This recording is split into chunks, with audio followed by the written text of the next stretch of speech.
Good afternoon, ladies and gentlemen. This is Margaret, the moderator for your conference call. Welcome to the Vodafone Idea Limited conference. For the duration of this presentation, all participant lines will be in the listen-only mode. After the presentation, a question and answer session will be conducted. We have with us today Mr. Ravinder Thakur, MD and CEO of Vodafone Idea Limited, and Mr. Akshay Mundra, CFO of Vodafone Idea Limited, along with other key members of the senior management on this call. I want to thank the management team on behalf of all the participants for taking valuable time to be with us. Given that the senior management is on this conference call, participants are requested to focus on the key strategic and important questions to make sure that we make good use of the senior management's time. I must remind you that the discussions on today's call may include certain forward-looking statements and must be viewed, therefore, in conjunction with the risks that the company faces. With this, I now hand the conference over to Mr. Ravinder Thakur. Thank you, and over to you, sir. Thank you, Margaret. On behalf of Vodafone Idea, I welcome all participants to this earnings call. On 12th November, our Board of Directors adopted the unaudited results for the quarter ending September 30th, 2021.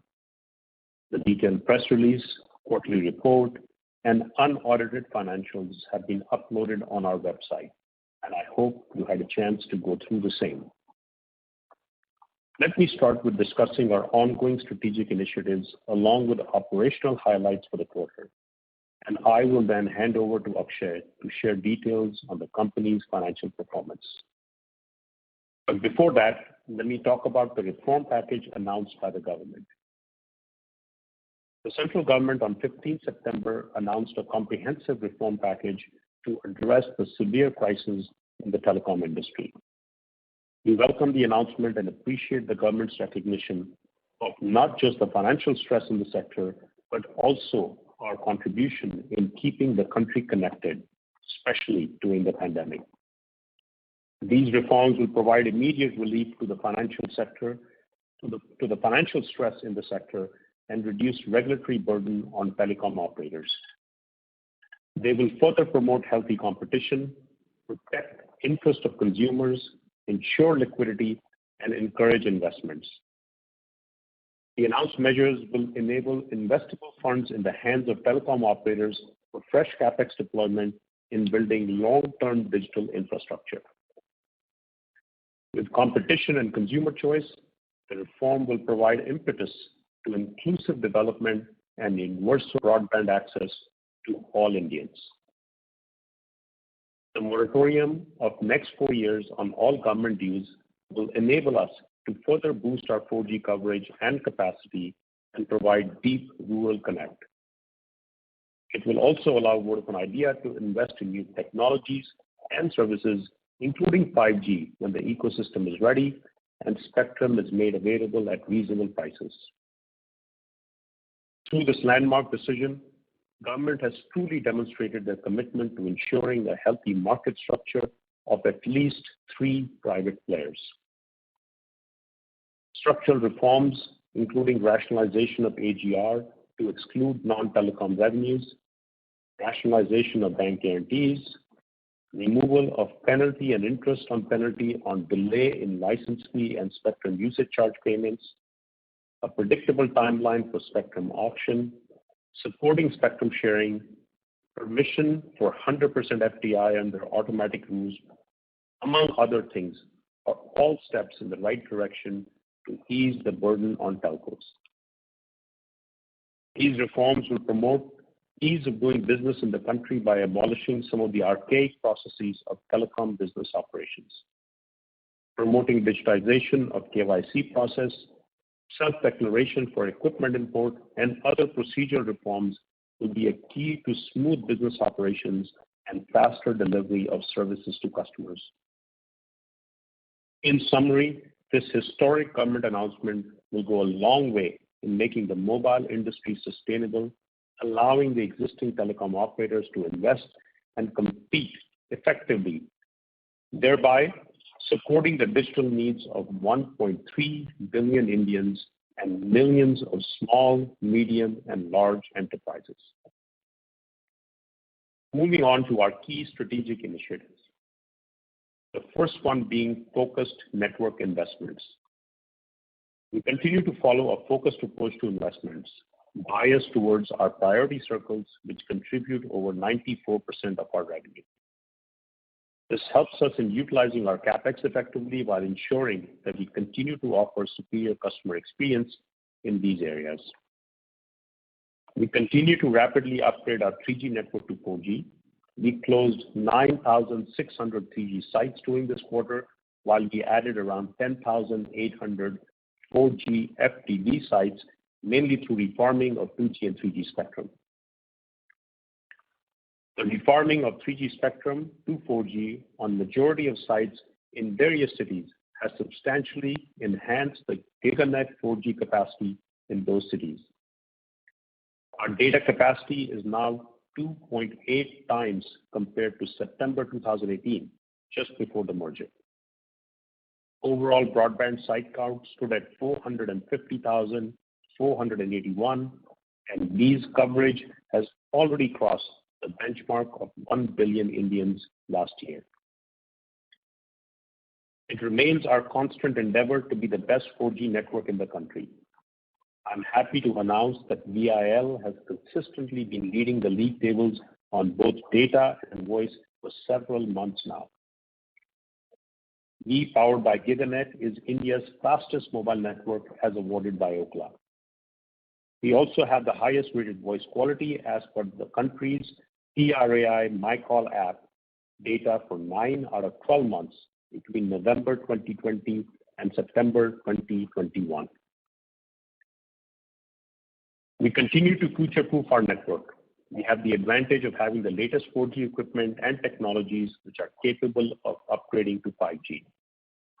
In addition, we continue to deploy several 5G-ready technologies such as massive MIMO, DSR, cloudification of core, among others. During the quarter, we also conducted 5G trials on government-allocated spectrum bands of 26 gigahertz and 3.5 gigahertz, both in Pune and Gandhinagar. We have demonstrated peak speeds of 4.2 Gbps on 26 gigahertz band and 1.5 Gbps on 3.5 gigahertz band.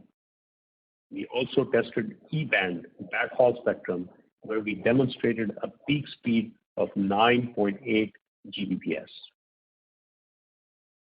We have forged partnership with several technology leaders, ecosystem players, and Indian startups for developing a range of use cases relevant for Indian enterprises and consumers, such as smart cities, remote healthcare, remote education, smart automotive, drone-based surveillance, motion capture, gaming, etc., to demonstrate effective applications of 5G in India. We have partnered with several technology leaders and innovators like Ericsson, Nokia, L&T Smart Word and Communication Business, Atonet, Creek Labs, and Visby to develop exciting 5G use cases, and are confident that many new cases will emerge over the coming months and years.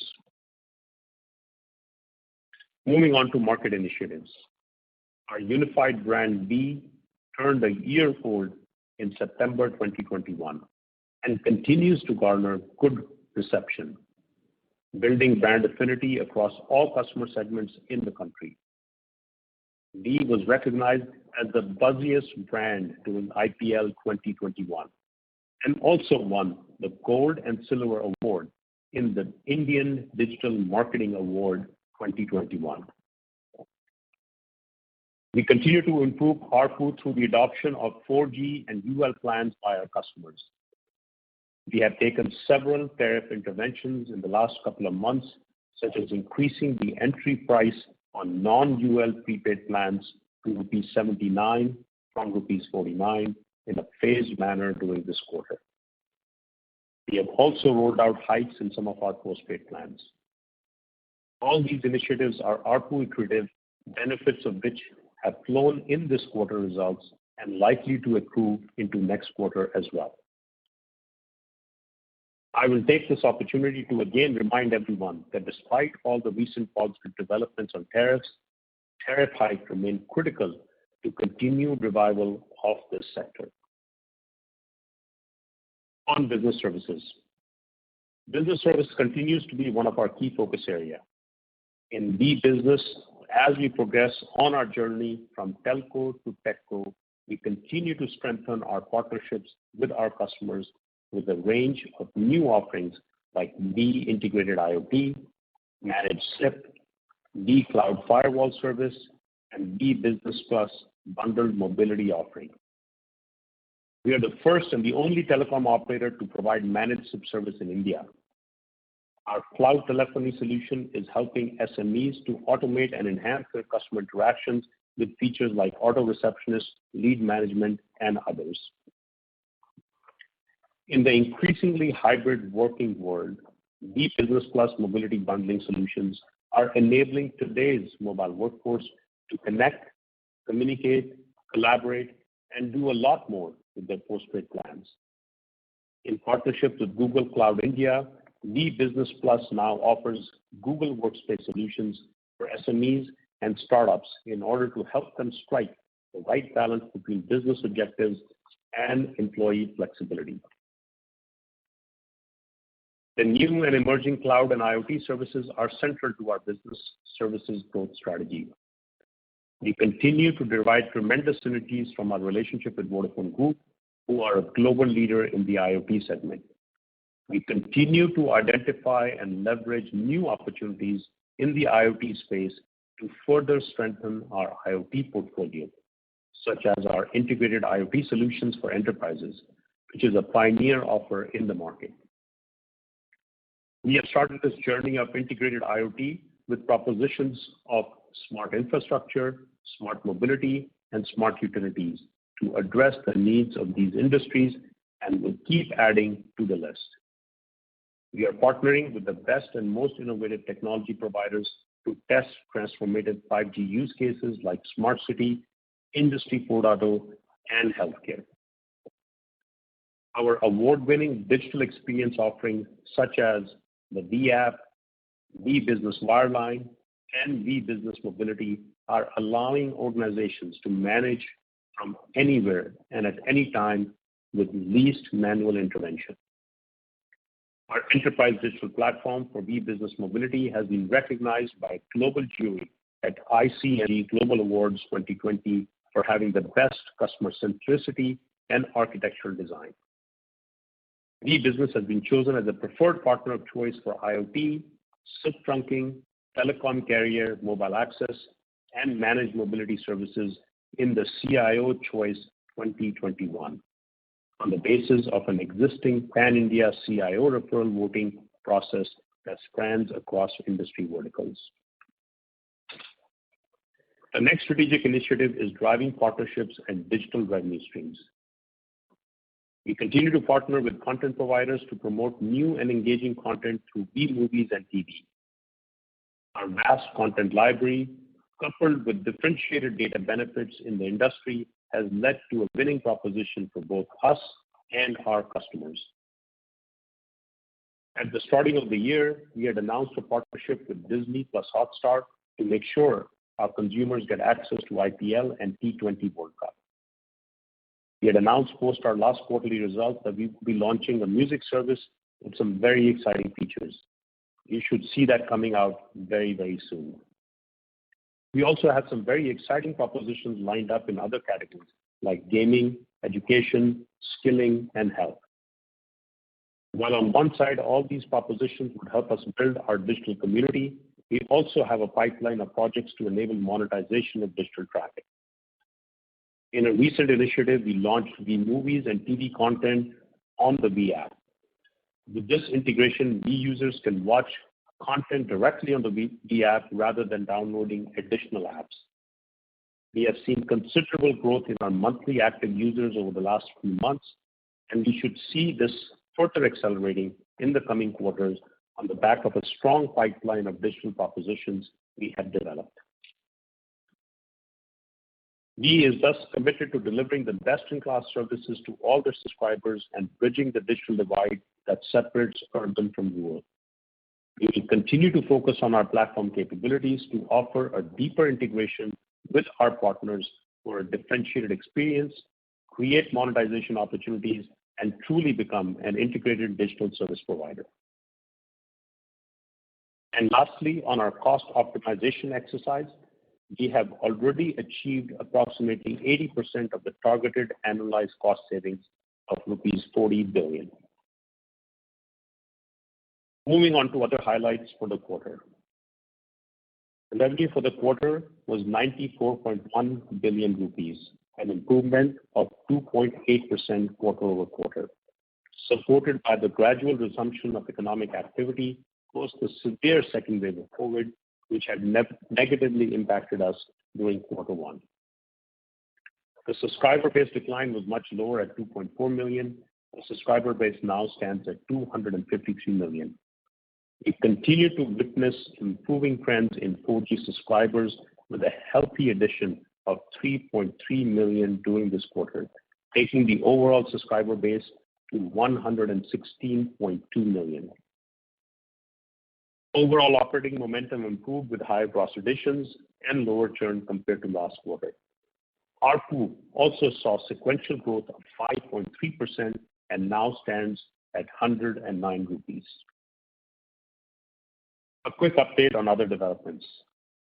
On the AGR matter, as you are aware, we had filed a review petition in the Supreme Court, clearly indicating that the intent is not to challenge the judgment of the court, but to seek corrections and demands due to manifest errors. The matter is currently pending hearing. On fundraising, the announcement of the government reform package is a significant positive development, alleviating several investor concerns, including the government intention to have at least 3 private players in India and no payout towards the government dues during the next 4 years. We believe there will be renewed interest from investors. We are also in the process of updating our business plan. Once it's finalized, we will make suitable disclosures on fundraising. We expect to conclude this exercise during this fiscal year. Now with that, I hand over to Akshay, who will share the financial highlights for the quarter. Thanks, Ravinder. A very good afternoon to participants from India and a good morning or evening as applicable to overseas participants. Firstly, our revenue for the quarter improved by 2.8% compared to last quarter, supported by gradual resumption of economic activity post second wave of COVID. Adjusted for Ind AS 116 impact, EBITDA was rupees 15.6 billion for the quarter. There were one-offs of rupees 1.5 billion in quarter, primarily in other expenses, which were mainly on account of bad debt recoveries, where collections which were impacted because of lockdown in previous quarter were collected, as also some old receivables were collected and the related provisions were written back.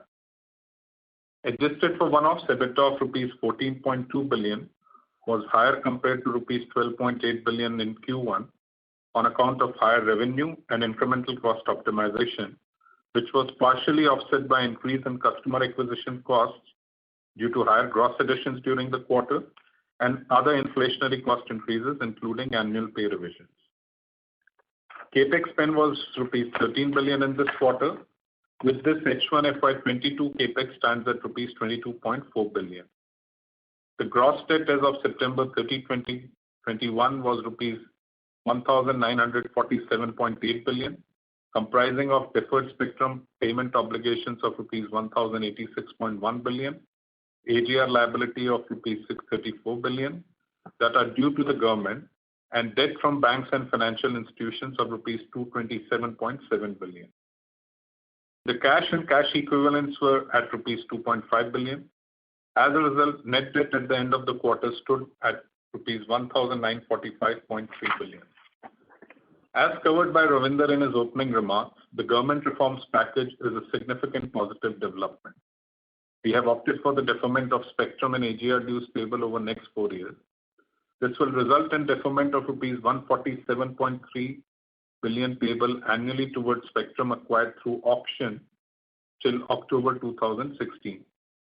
For the 4 years, this amounts to deferment of rupees 589.1 billion. For the AGR dues, we are in discussion with the DoT to determine the final amount in line with the Supreme Court judgment. Further, there is an option to convert the interest arising from such deferment into equity. We are evaluating this and will be reverting on our decision on upfront conversion of interest into equity by the deadline of 12 January 2022. We thus have no government dues payable over the next 4 years towards spectrum and AGR, except for spectrum installments pertaining to March 2021 auction, which will start in FY24. This will provide the needed liquidity to enable us to make further investments. We are also in discussion with banks and investors for further debt and equity funding for investment, as well as for repayment of bonds maturing in this financial year. We'll be providing more details on these when the discussions are concluded.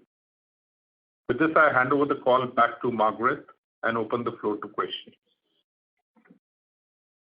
Thank you very much. We will now begin the question and answer session.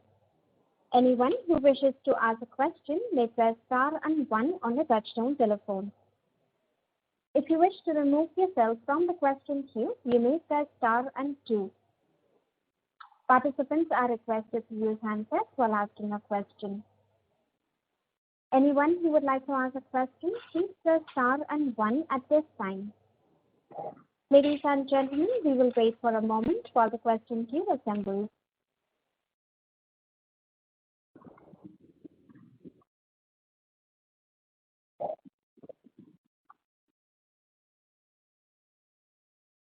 The first question is from the line of Kunal Vora from BNP Paribas. Please go ahead.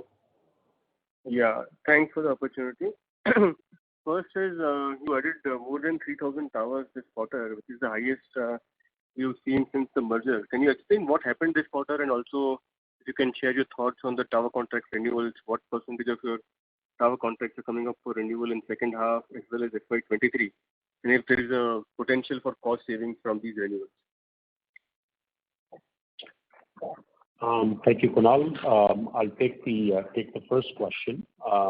Actually, the tower increases, there are 2 reasons for it. One, of course, we had incremental 4G sites that have come up, which you may have also seen, the broadband sites which have increased. Also, as we were going through the integration process earlier on, and we were developing our grid for our network, generally speaking, we always have this case where we give some tenancies to exit because there were overlaps, and then some of them over time, we continue to say we will not exit because the way the grid works out over a period of time. So some of the increases that you see are as a result of us taking away some of those exits that we had earlier planned, because the way our network grid has developed and the way our traffic has developed. So this would explain the tower increases. It is not an exceptional number in this particular quarter. I think it's more related to just the way we have been doing businesses, and in some cases this time around we had some exits which we had planned, which we have decided that we want to keep the way the traffic has developed. In regards to tower contracts, I will pass this on to Akshay to respond to this.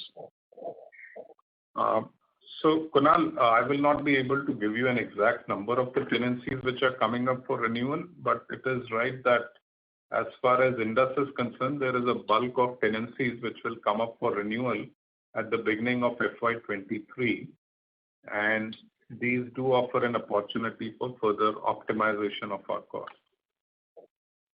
Yeah. Okay. Just a follow up on the first one. So, is there any increase in your coverage, or it's just that some exits which you are looking to do haven't been done, and that's why we are seeing an increase? So if you can just explain it better. I would say that the exits, it's not that the exits have not materialized and they will not be done later. I think we have chosen not to exit some of those sites. So that is in plan with our current network planning. So those will stay. I don't think that these sites that we're talking about provide a significant change in the overall network coverage. Our 4G coverage continues to be over 1 billion population of the country. and I think that has been certainly been maintained. I don't think these particular sites that you're talking about provide a significant change in the overall coverage. Sure. Okay. Thanks. Second one is on MNP trends which you've seen since September. Like TRAI announced some curbs on MNP offers, and our checks indicate that they were implemented starting middle of September. So have you seen any reduction in aggression from the competition and any benefits accruing to you from the same from the MNP curbs? Yeah, I think Kunal, you may have noticed that several weeks ago the TRAI came out with let's say a review of a policy, or actually an existing policy, which they reminded everybody in regards to enforcement of an existing regulation, which says that there needs to be a level playing field for MNP as well as new acquisitions. So I think those regulations exist essentially to make sure that there is no discrimination between a customer who is new to category in terms of the offers that are given to them versus the customers who is porting or doing mobile number portability. Obviously, you want to make sure that they are given same offers and no discrimination is done just because the customer is porting. Now, this is an existing policy that TRAI has reminded everybody again, and they have said that they will enforce this rigorously. We believe that that is the right policy and it should be enforced. And we, in many ways, appreciate the reminder that the TRAI has given on this particular policy. I think we were seeing some fairly aggressive offers on the MNP front earlier in the market, which certainly have become less aggressive and are much more in line with the policy that exists. So we have seen some portability numbers which have reduced as a result of that, and some of the aggressive offers that were being made have certainly come down. Great. Just one last question, if I can.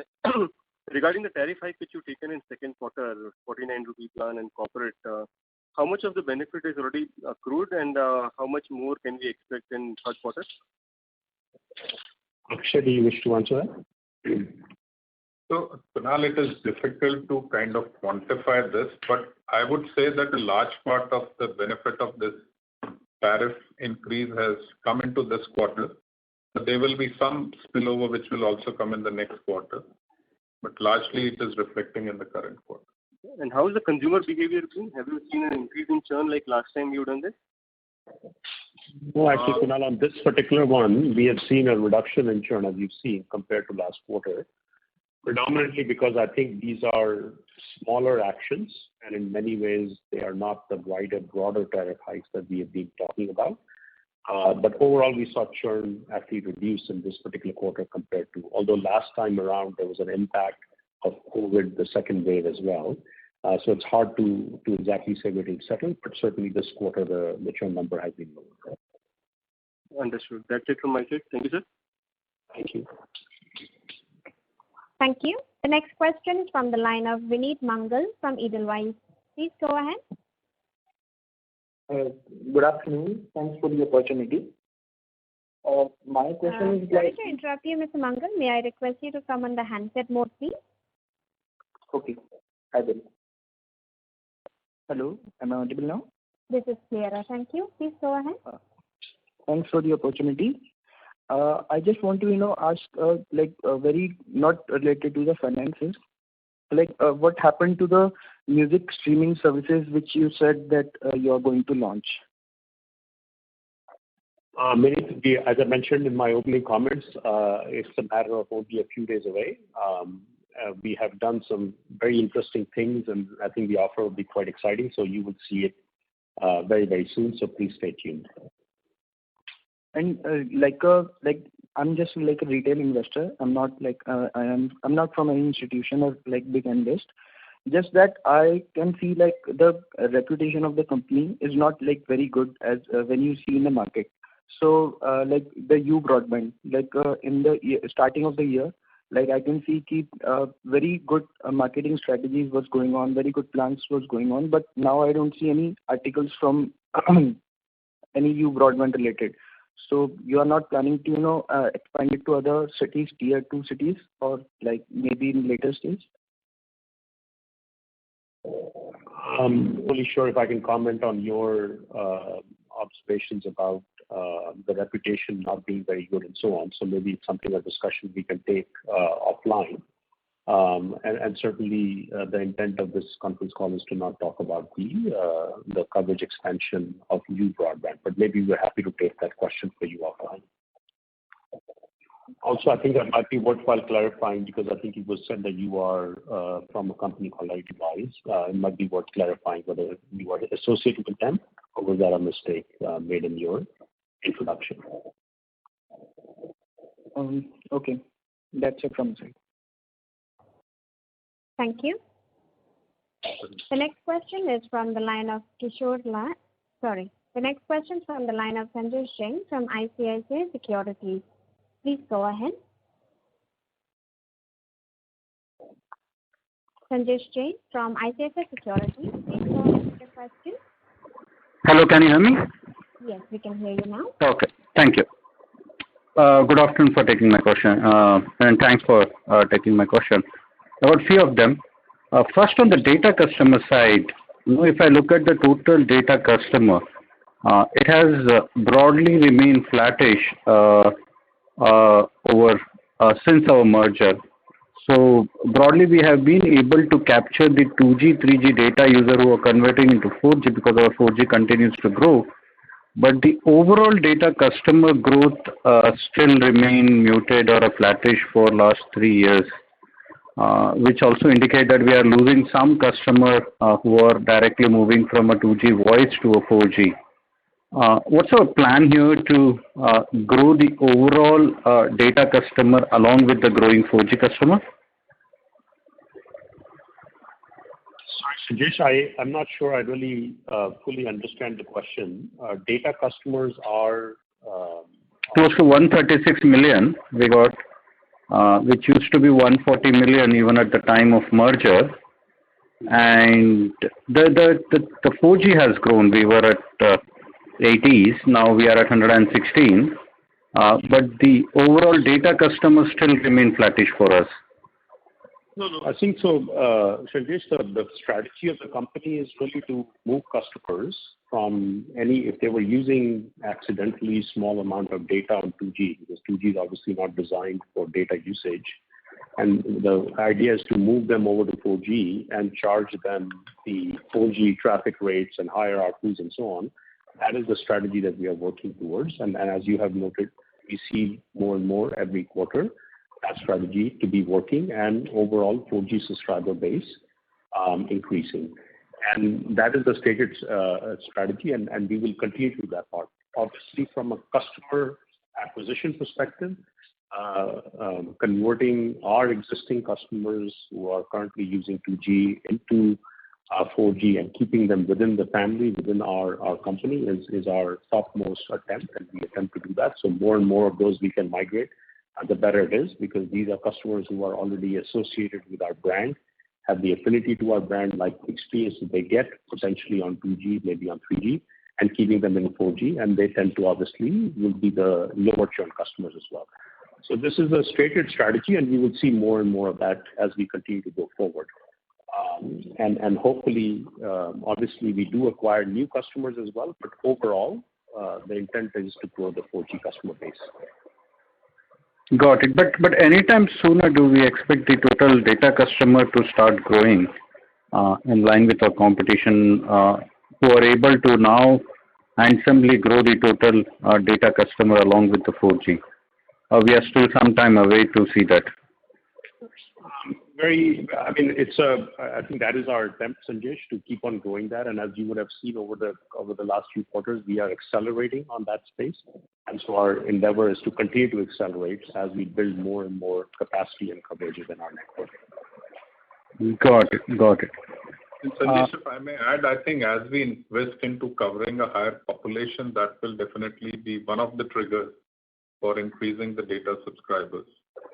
No, we have already crossed 1 billion coverage now on 4G, right? That means we should be covering a large part in our focus circle. So I think coverage thing right now it's fixed for us to keep growing. Is that understanding right? I mean, we were significantly investing in coverage of 4G earlier. For the last year or so, we have not invested so much in 4G coverage. it is our intention to invest in 4G coverage going forward also. Got it. And I said that is only one of the triggers which will also kind of make that possible. And anyway, Ravinder has answered the other part of your question, but I just wanted to add that this would be one main trigger for increasing the data subscribers. Got it. Yeah, another similar kind of a trend. Our minutes decline is faster than our subscriber decline. Now that means the customer are engaging us lower on the network. No, what am I missing here in terms of understanding? Because the customer continues to pay us, but the engagement levels are declining.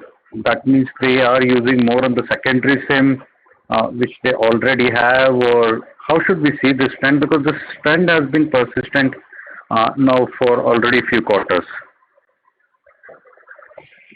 Sanjesh, on that particular topic, there are, as we said, overall, the customers that we report, which are 4G UL customers, those continue to increase. They tend to have higher usage, not only of minutes, but of data as well. I think there's a secular trend that is taking place in that direction. Now, what we also notice at times is that I think generally there is also 4G customers tend to also use data more and spend time using data. Sometimes they're using data apps to make voice calls as well, and so on. So overall, I would say that the biggest indicator to look at is the growth of 4G customer base. The other indicator to look at is overall the growth of engagement that you're seeing on 4G data usage, for example. There you will see that on a year-on-year basis, we have seen data consumption jump by 27%. And then while minutes have declined a little bit, it is not really an indication of engagement. I think the engagement is really overall customer base increasing, payments of course coming through, as well as usage, whether it's in the form of data or minutes, that continue to take place. And there are clearly other mechanisms by which data or voice minutes go through some apps and other things. So overall, there's also a change in use of some of that technology as well.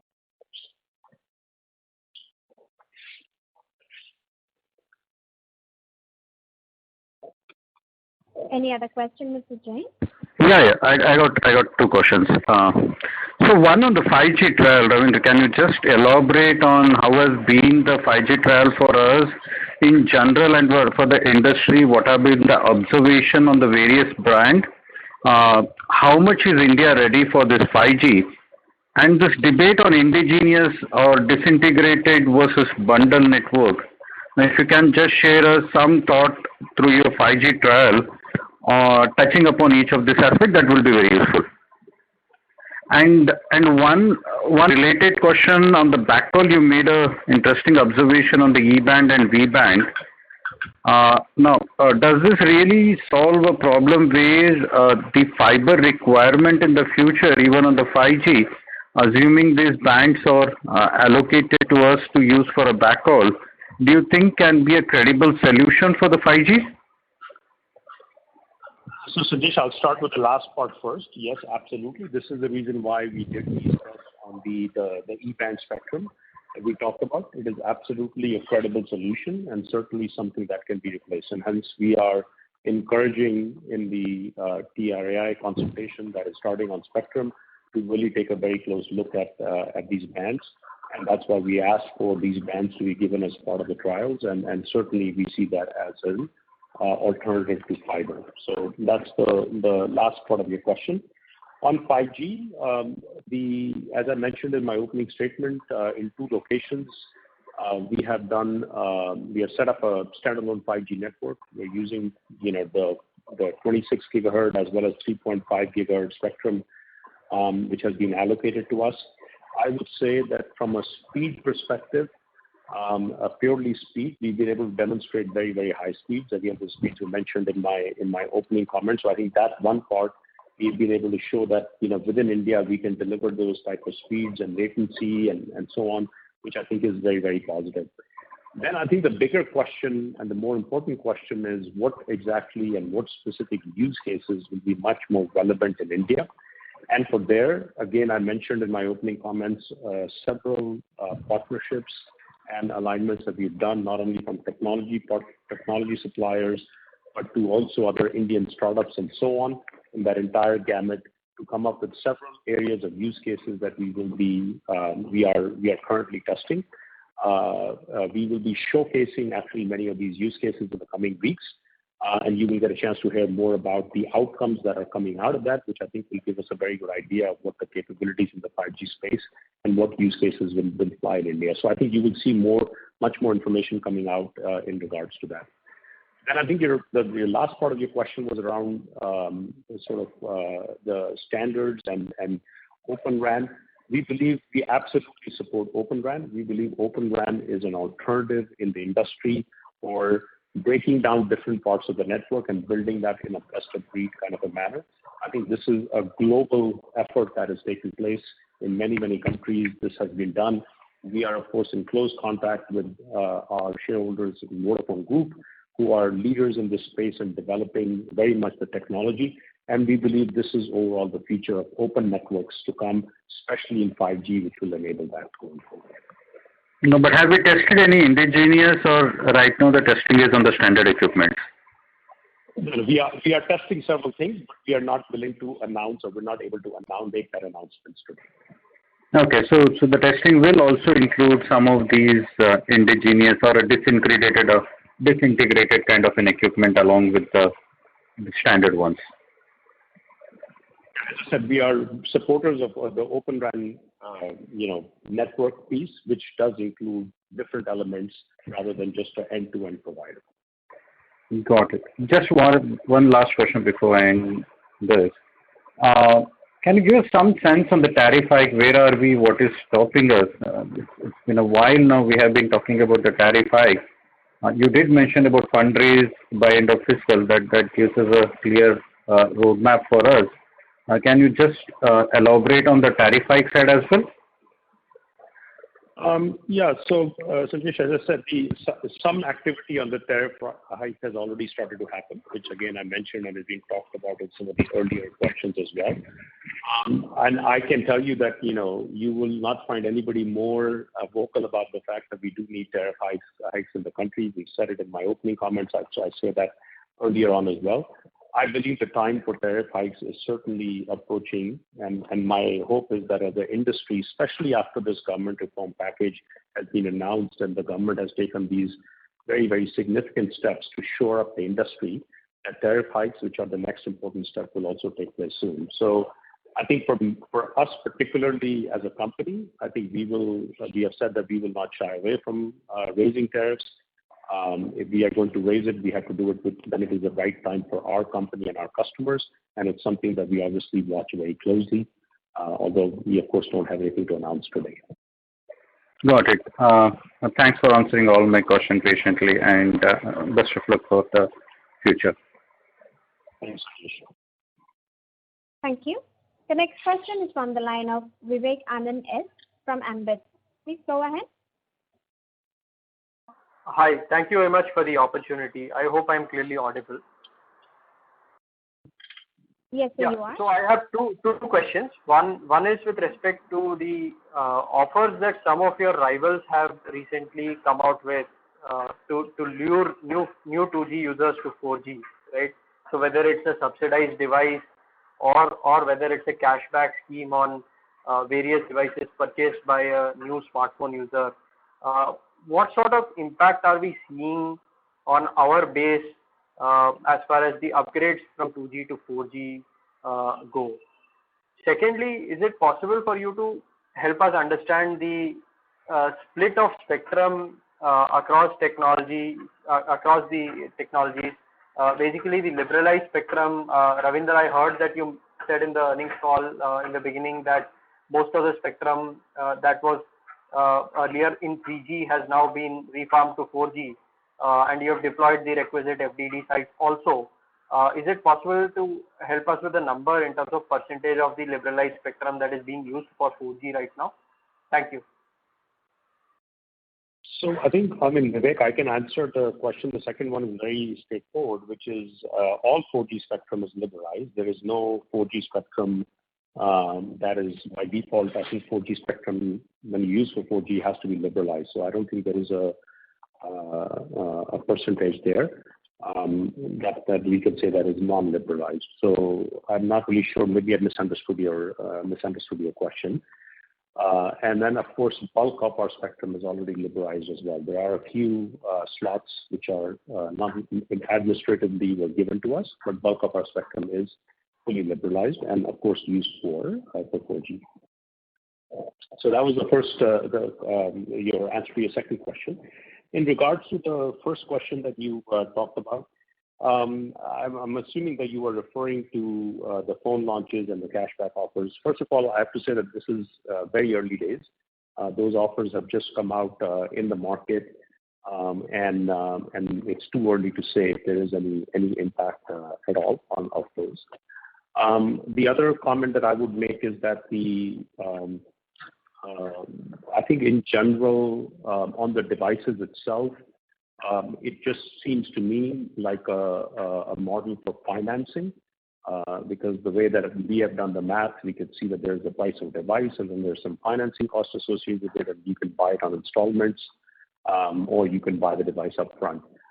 Frankly, this is today, at least in the market, this is no different than what we offer today in the market. We've been offering for a while financing of devices, and it's available through third-party financing companies that we work with very closely, that we have tie-up with. And we also do it for many, many devices, so it doesn't have to be one device. We do it for a gamut of devices. The customer's choice is very much there. And also in our case, we do it not only for new devices, but we also do it for refurbished devices in the models that are there. So I think we offer a significant amount of choice to customers in that space, and certainly what we see in the market today doesn't seem to be anything different at this time. Although, as I said, it's too early to say if there's going to be any impact of those, because it's just not enough time yet. Vivek, if I can add to the response on the spectrum details, just to be clear, we have a total spectrum of 1768 megahertz, out of which almost everything, there is only 30 megahertz, which is administrative spectrum. So almost all the spectrum is liberalized. Now, out of that, we have got about 195 megahertz 195 into 2 in 2100 band. Most of it is now being used for 4G. In some cases, it is also that within a certain circle, some will be used for 3G, and some cities may have been reformed to 4G. So it is not that you can quantify, but the direction is that 3G will, over a period of time, as the subscribers in every area keep on reducing, this will be reformed to 4G. So I think that is only a matter of time. So the way to look at it would be that if we kind of assume that till the time 2G is there, a single carrier of 2G, which is about 10 megahertz per circle into 22 circles, roughly 220 megahertz would be required for 2G.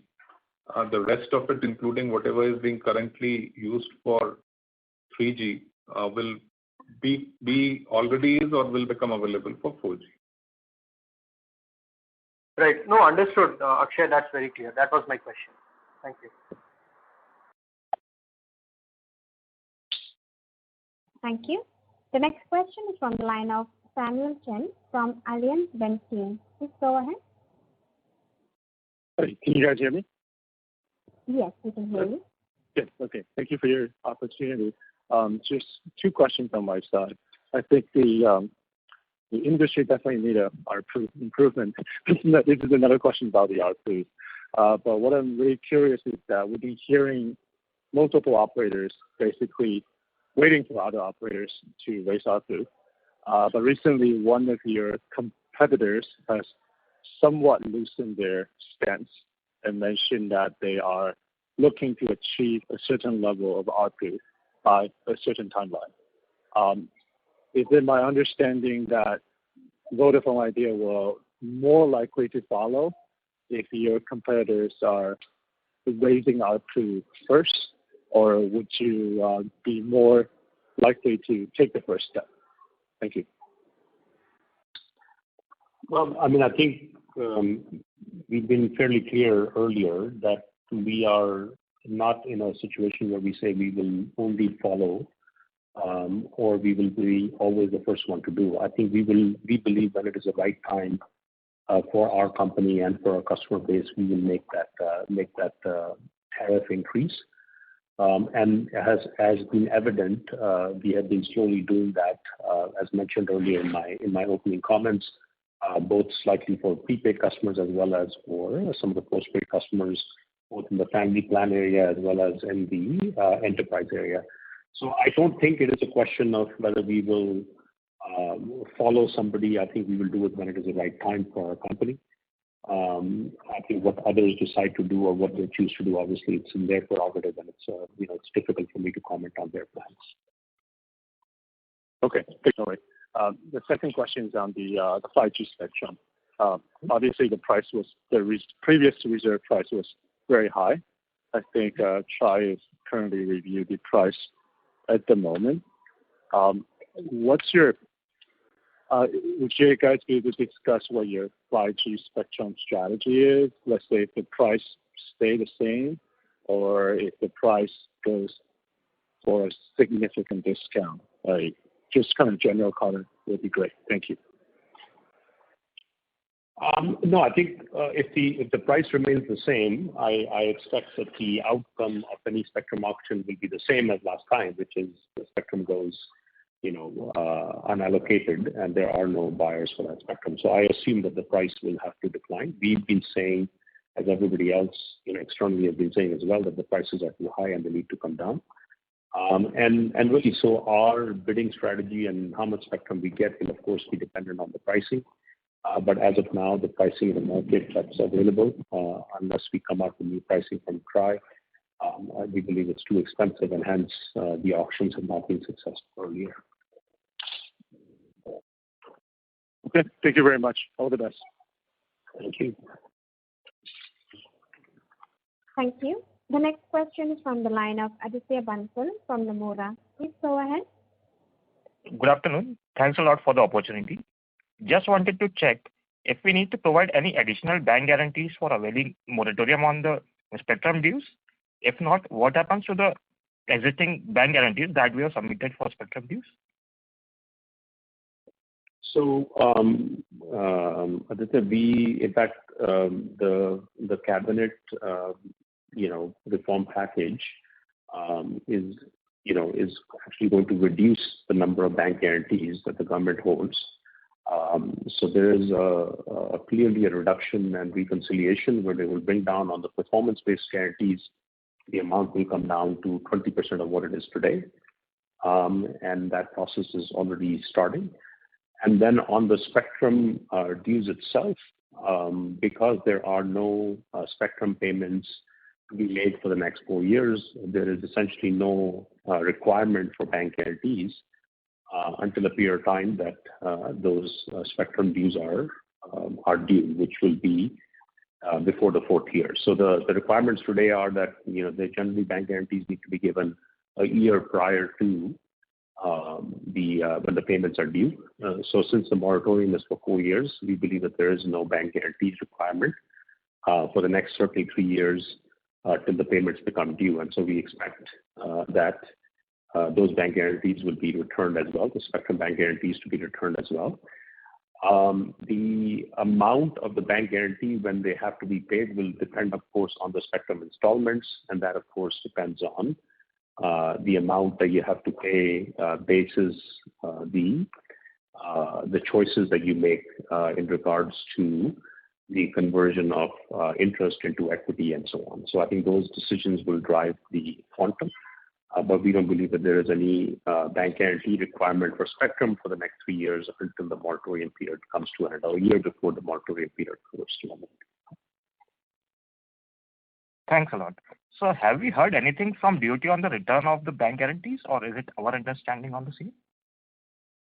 Yeah, no, I think they are working on it and they're progressing it. It's a big, we've been giving bank guarantees for so long. There's so many spectrum, so many bands and all the different circles. And I think it's a monumental task for them to reconcile and return those appropriately. I'm sure that those processes will start fairly soon. Another one was we have large debt repayments which are coming due over the next few months. So what are the options available with the company to service them? Could you elaborate on that? Akshay, would you please comment on that? Yeah, so as I mentioned in my opening remarks, that we are in discussions with both our banks and investors for raising both debt and equity. These discussions also include some kind of arrangement of funding to be able to meet the immediate maturities of debt which are up in FY22, the remaining part of FY22. So we are working on this. We are in fairly advanced stages of discussion with our bankers, and we should have a conclusion soon. Sure. Thanks a lot. And lastly, are we looking at any handset tie-up to ring-fence our own feature phone subscribers?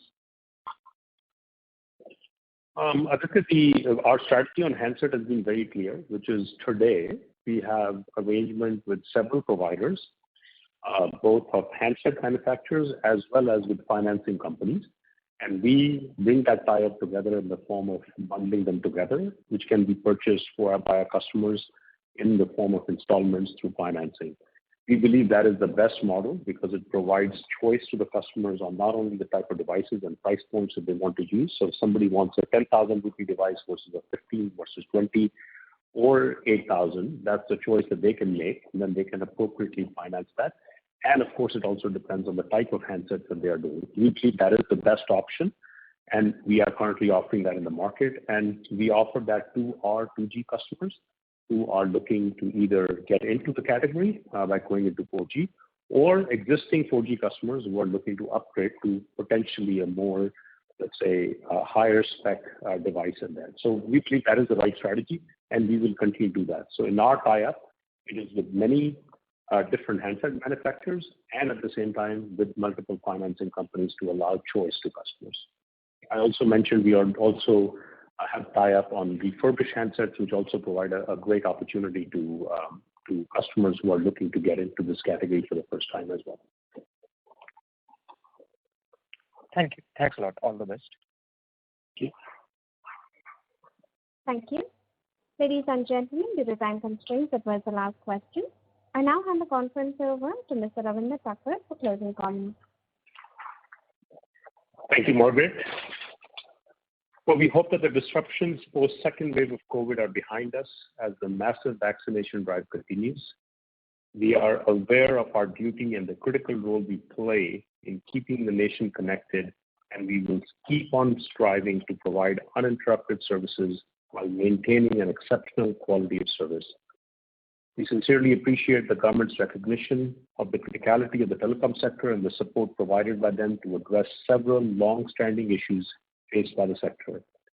We will now focus on achieving our strategic goals with renewed vigor and with clear intent to improve our competitive position in the marketplace.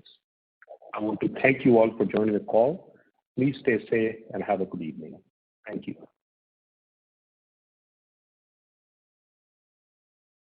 Thank you. On behalf of Vodafone Idea Limited, that concludes this conference. Thank you for joining us, and you may now disconnect your line.